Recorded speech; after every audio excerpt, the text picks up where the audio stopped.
அனைவருக்கும் கோபிநாத்தின் அன்பு வணக்கங்கள் நண்பர்களே. இது ரொம்ப முக்கியமான ஒரு பதிவு. எத்தனை பேர் நம்ம பார்க்குறோன்னு தெரியல.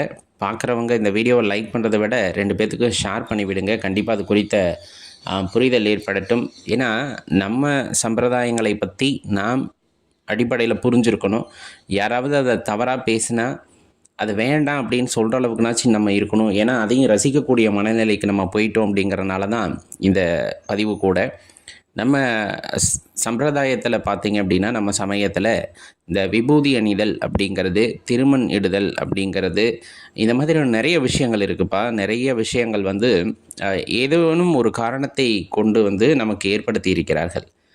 இதெல்லாம் எவ்வளவு புனிதமானது அப்படிங்கிறது அனைவருக்கும் தெரியும். ஆனாலுமே ஒரு சிலர் வந்து இதை இப்போ எப்படி பயன்படுத்த ஆரம்பிச்சிட்டாங்கன்னா, இப்போ இல்லை, கடந்த ஒரு 40, 50 வருடமாக பயன்படுத்திக்கிட்டு இருக்காங்க. நம்ம அதை ரொம்ப சாதாரணமாக கடந்து போகிறனால அதை கேலி பொருளாகவே ஆக்கிக்கிட்டு இருக்காங்க இல்லையா? இனி அப்படி வேண்டாம் அப்படிங்கிறதுக்காக தான் இது. பெரும்பாலும் பார்த்தீங்க அப்படின்னா, இந்த சோஷியல் மீடியாவில் நிறைய பேர் பயன்படுத்துகிறாங்க அப்படிங்கிறது பணத்துக்காக, அல்லது மற்றவங்கள வந்து சிரிக்க வச்சா தான் நமக்கு காசு கிடைக்கும் அப்படிங்கிறதுக்காக நிறைய பயன்படுத்துகிறாங்க. என்ன மாதிரியான வார்த்தைகள் அப்படின்னு பார்த்தா, இந்த பட்டை அடிச்சிட்டாண்டா அப்படிங்கிறது, அதே போல் ஒருத்தனை வந்துட்டு ஏமாத்துறாங்க அப்படிங்கும் போதும் இதை பயன்படுத்துகிறாங்க. நாமம் போட்டு விட போகிறான், நாமம் போட்டான் அப்படிங்கிறது.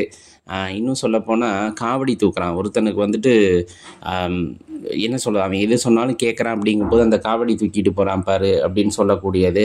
இன்னும் நம்மளுடைய சம்பிரதாயத்தில் இருக்கிற எல்லா விஷயங்களையும் இவ்வாறு பயன்படுத்தி அதன் மீது ஒரு தேவையில்லாத வெறுப்பை உண்டாக்க முயற்சிக்கிறார்கள். அது நமக்கு நல்லாவே தெரியும். ஆனால் இது இந்த மாதிரி சோஷியல் மீடியாவில் இருக்கவங்க பண்ணுறது அப்படிங்கிறது வேற. ஜனநாயகத்தின் 4வது தூண் அல்லது ஒரு பெரிய தூண் அப்படின்னு சொல்லக்கூடிய பத்திரிகைகளே அல்லது ஊடகங்களும் கூட இதை ரொம்ப கேஷுவலாக வந்துட்டு இதை பயன்படுத்துறது எதற்காக அப்படின்னு தெரியல. இப்போ ஒரு மனிதன் ஒருவனை ஏமாற்றுகின்றான் அப்படின்னா, அதனை குறிப்பிடுவதற்கு ஏமாற்றுகின்றான் என்ற பெயர் அப்படிங்கிறது இருக்குது, அதை பயன்படுத்தலாம். இல்லை ஒருத்தனுக்கு ஒருத்தன் வந்துட்டு ரொம்ப இறங்கி போகிறான், அவன் சொல்கிறதெல்லாம் கேட்குறான், அவனுக்காக எல்லாத்தையும் செய்கிறான் அப்படிங்கும் போது நிறைய வார்த்தைகளை பயன்படுத்துவாங்க. நம்ம என்ன சுற்றுவட்டார பகுதிகளில் கூட சொல்லும்போது இந்த சொம்பு தூக்குறான் பாரு அப்படி இப்படின்ற மாதிரியெல்லாம் பயன்படுத்துவாங்க. இதுவுமே வந்து தேவையா அப்படின்னா தேவையில்லைல்ல. எதுக்குப்பா அவங்ககிட்ட இவ்வளோ இறங்கி போகிற, அவன் பாரு ரொம்ப இறங்கி போகிறான் பாரு, அவன் சொல்கிறதெல்லாம் கேட்குறான் பாரு அப்படின்னு பயன்படுத்தினா போதும். ஆனால் ஒரு சமயத்தில் இருக்கிற நம்பிக்கையை கொச்சைப்படுத்தும் விதமாக என்னென்ன வார்த்தைகளை பயன்படுத்துகிறார்கள் என்று பார்த்தால், விபூதி அடிச்சிட்டான், நாமம் போட்டுட்டான், பட்டை அடிச்சிட்டான், காவடி தூக்கிக்கிட்டு இருக்கான், இந்த மாதிரி நம்மளுடைய சமய நம்பிக்கைகளை வந்துட்டு கொச்சைப்படுத்தும் விதமாக பத்திரிகைகளுமே அதை பயன்படுத்தும் போது உண்மையான அவங்களோட நோக்கம் என்ன, அவங்களுடைய நோக்கம் என்ன அப்படிங்கிறது நமக்கு சரியாக புரியல. உண்மையாலுமே அந்த வார்த்தைகளை அவர்களுக்கு கையாள தெரியவில்லையா, அல்லது ஏதேனும் ஒரு அஜெண்டாவை மனசில் வச்சுக்கிட்டு இதை பண்ணுறாங்களா? இது காலம் காலமாக நடந்துக்கிட்டு வருது, நாமும் கண்டுக்காமல் தான் போய்கிட்டு இருக்கோம்.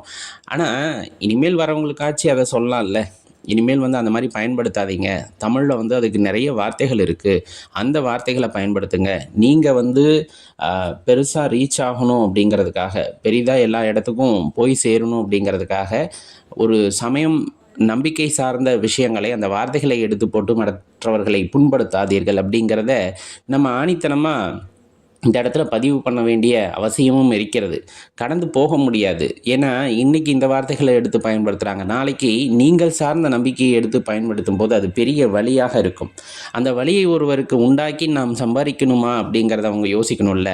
பணத்துக்காக செய்கிறவங்க என்ன வேணாலும் செய்வாங்க, இருந்தாலும் ஒரு அறம் அப்படிங்கிறது அந்த இடத்துல இருக்கணும். மற்றவர்களை காயப்படுத்தி நாம் சந்தோஷப்படுவது அப்படிங்கிறது தமிழருடைய அந்த மரபு கிடையாது, அது அறமும் கிடையாது. அதனால் இது குறித்த பதிவுகளை நீங்களுமே தொடர்ந்து பதிவிடுங்கள்.